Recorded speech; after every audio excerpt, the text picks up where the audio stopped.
ፊልሙ የሚጀምረው አና የተባለች ወጣት ልጅ በቤቷ ውስጥ ቼሎ ሙዚቃ መሳሪያ ስትጫወት በማሳየት ነው። በዚህ መሃል አላግባብ የሚበድላትና ሰካራም የሆነ የእንጀራ አባቷ ወደ ክፍሏ ገብቶ ሙዚቃዋን ያቋርጣታል።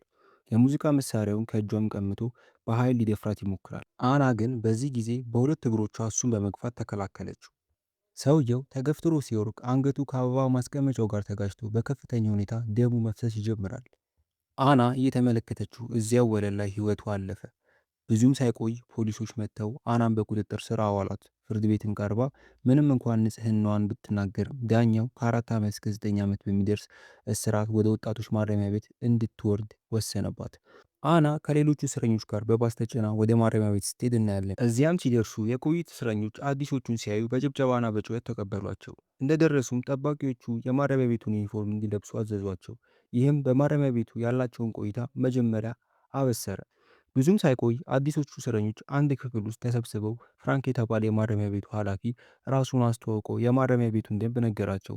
አና ማረሚያ ቤት ውስጥ ለ5 ዓመታት ወደ ቆየችው ዝምተኛ ወደ ሆነችው ጂኒ ክፍል ተወሰደች። በዚያ ምሽት መብራቱ ከጠፋ በኋላ አና ወዲያውኑ ተኛች። ጂኒ ግን ሳትተኛ በዝምታ ትከተላት ነበር። ጂኒ በራሷ ስሜት ውስጥ ሆና ድምፅ ስታሰማ አና ነቃች። ጂኒ ግን ወዲያውኑ የተኛች በመምሰል አታለለቻት። በሚቀጥለው ቀን እስረኞቹ ለመዝናናት ወደ ውጭ ወጡ።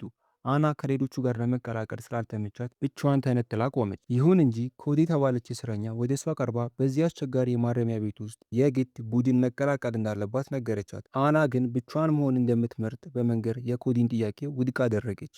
በኋላ በምግብ ሰዓት ኮዲና ቡድኗ እንደገና ወደ አና ቀርበው አንዲት ሌላ እስረኛ በእሷ ላይ መጥፎ ሀሳብ እንዳላት አስጠነቀቋት።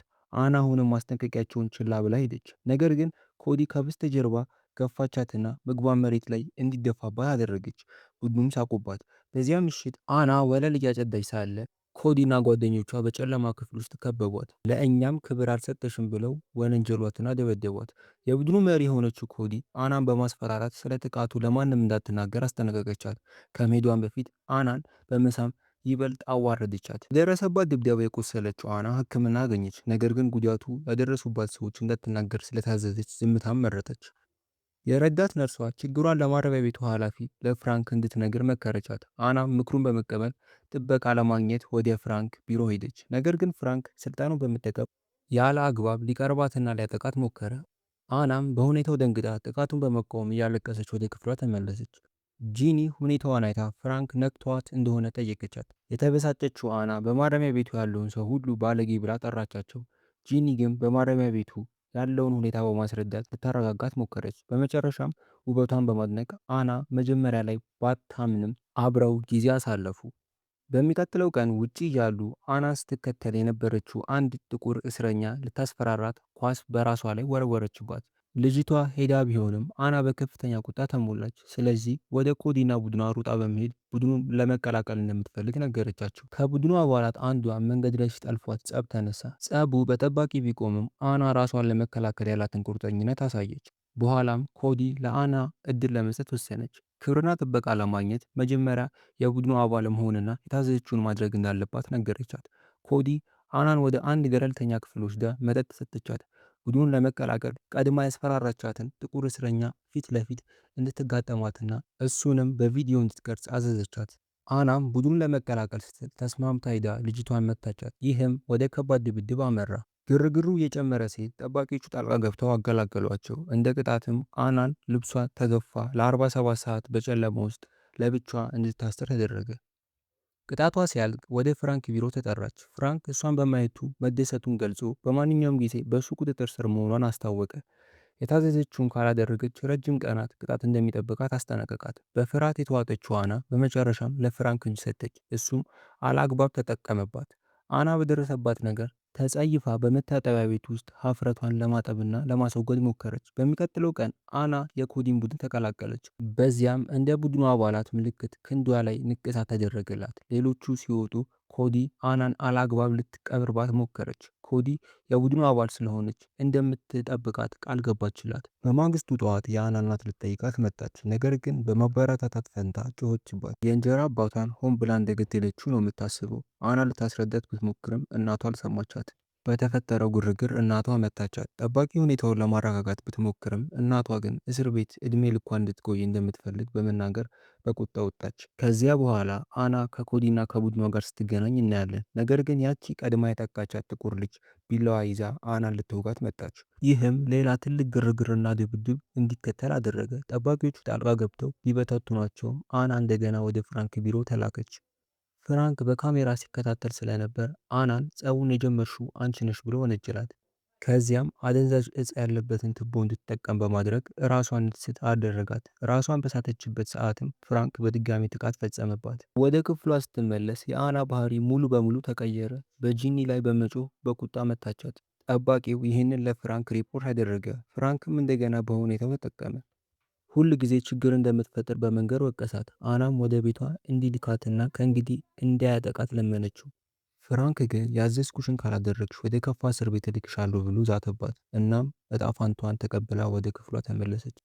ቀድሞ በወሰደችው እጽ ምክንያት ሱሰኛ የሆነች በመምጣቷ ወደ ኮዲ ሄዳ ተጨማሪ እጽ ጠየቀቻት። ኮዲ ግን ከልክላ አባረረቻት። አና ከጂኒ ጋር ልትቀራረብ ብትሞክርም ጂኒ ራቀቻት። አና ከጭንቀቷ ለመገላገል ሱሰኛ ለሆኑ ሁለት እስረኞች ገንዘብ በመስጠት እጽ አገኘች። መጀመሪያ ላይ ባይፈልጉም በመጨረሻ ሰጧት። አና ህመሟን ለመርሳት እጹን መጠቀሟን ቀጥላለች።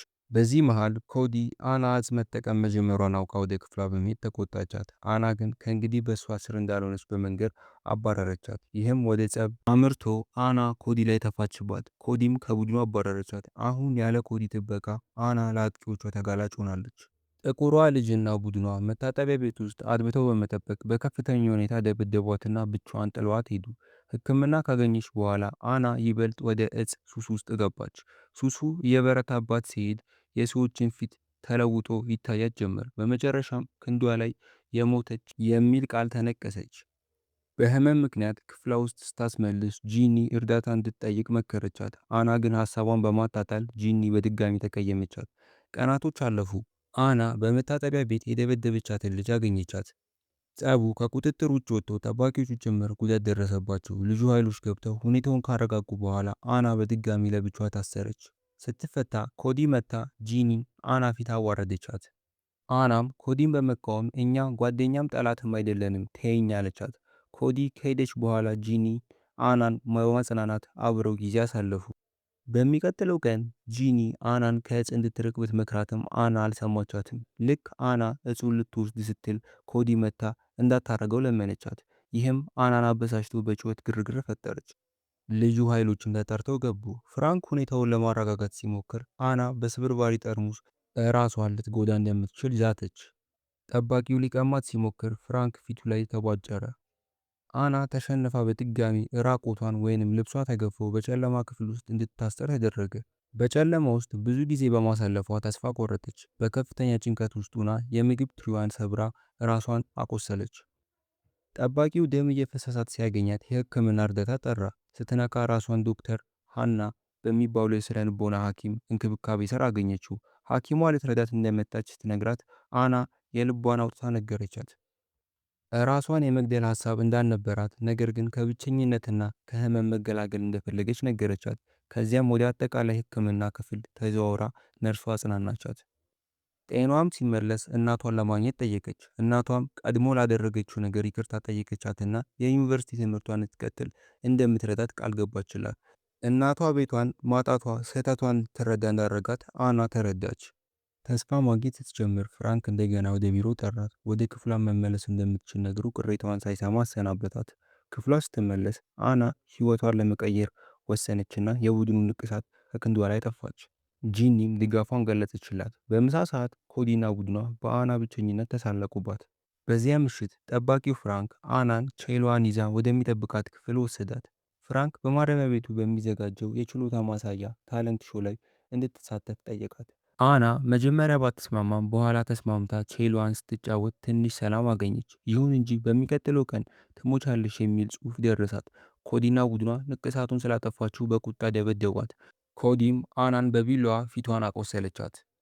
አና ሕክምና ላይ ሳለች ፍራንክ መጥቶ ኮዲን እንደሚቀጣት ቢነግራትም ነርሷ የፍራንክን አያያዝ ተገቢ እንዳልሆነ ተረዳች። ፍራንክ ሲወጣ ነርሷ ለባለስልጣናት እንደምትናገር ለአና ቃል ገባችላት። ፍራንክ ግን በካሜራ ሲሰማቸው ስለነበር አንዲት እስረኛ አዞ ነርሷን አስገደላት።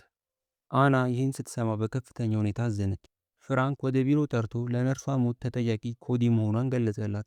ስለሚጠብቃት አደጋ እያስጠነቀቀ የችሎታ ማሳያውን እንድታስታውስ ነገራት። በዝግጅቱ ላይ አና ቼሏን በሚያምር ሁኔታ ተጫወተችና የሁሉንም አድናቆት አገኘች።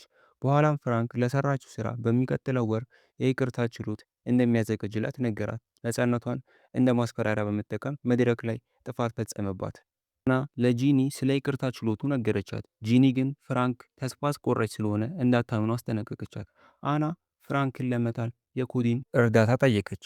ኮዲም ሚስጥራዊ ካሜራ ሰጠቻት። በችሎቱ ቀን አና ፍራንክ የገባውን ቃል አስታወሰችው። ፍራንክ አና እየቀረጸች መሆኑን ሳያውቅ የመጨረሻ ጥቃት ሊፈጽምባት ሞከረ። ያ ሁሉ ግን በቪዲዮ ሲቀዳ ነበር። ከዚያም አና ለይቅርታ ዝግጁ መሆኗን ባለስልጣናቱ ጠየቋት። ዝግጁ መሆኗን ነገረቻቸው። ፍራንክ ግን ተለወጠችን በማለት ተቃወመ። አናም ያዘጋጀችውን ቪዲዮ ማስረጃ በማቅረብ የፍራንክን ግፍ አጋለጠች። ባለስልጣናቱን ቪዲዮውን ደንግጠው ፍራንክን በቁጥጥር ስር አዋሉት። አናም የይቅርታ ዕድል አገኘች። ባለስልጣናቱም ለደረሰባት መከራ ይቅርታ ጠየቁ። ከመሄዷን በፊት ለጂኒና ለረዳቻት ኮዲ ምስጋናዋን እንዲሁም ስንብቷን አደረገች። ከውጪ እናቷ በደስታ ተቀበለቻት። በመጨረሻም አና በትልቅ መድረክ ላይ ቼሎ ስትጫወት እናያታለን። እናቷን በደስታ እንባ ስታለቅስ ይታያል። ይህም ከጨለማ ህይወት መውጣቷን ያሳያል። ፊልሙም በዚህ ያበቃል። እንደዚህ አይነት ቪዲዮዎች እንድለቅላችሁ ሰብስክራይብ ማድረጋችሁን አትርሱ። በቀጣይ ቪዲዮ እስክንገናኝ ቸር ሰንብቱ።